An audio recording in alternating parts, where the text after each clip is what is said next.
Hi, Julie Pianto here from the Only Smarter Business Club with another one of our glossary videos.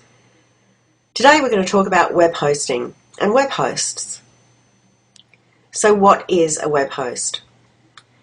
Well, it's a place where your domain name resides. A website is hosted on a web host. So what is a web host? Well, it's a company that has a much bigger computer than you do. And lots of websites are actually hosted on their computer.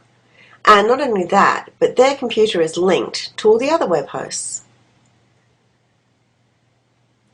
So how do you get a web host to host your website? Well, there's loads of them. So there's many web hosts both in Australia and overseas. And many different prices, I might add, as well. We actually use an American company called GoDaddy. And one of the reasons we both use and recommend them is because they have what's called a one-click install. So for example, if you want to put a WordPress blog on your website, then you can just go to your hosting account in GoDaddy and click WordPress and it will install it. It's all done for you and it's very simple. So that's one of the reasons why we recommend them. So how much do they cost?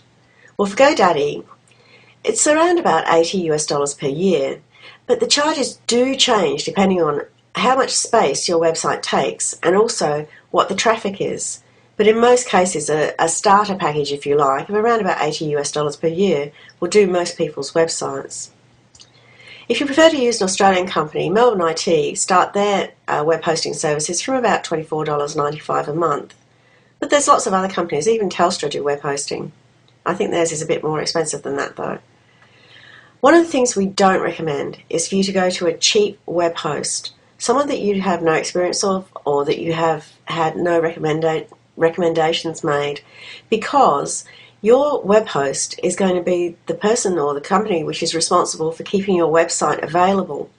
So it needs to be very reliable and it needs to have a lot of backing behind it, big computers, so that your website is always available, so that when someone types in www.yourwebsite.com, they always go there and it's available.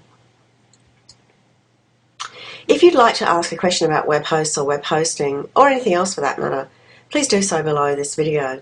You are more than welcome to make a comment as well. We do welcome your feedback. Until next time, bye bye.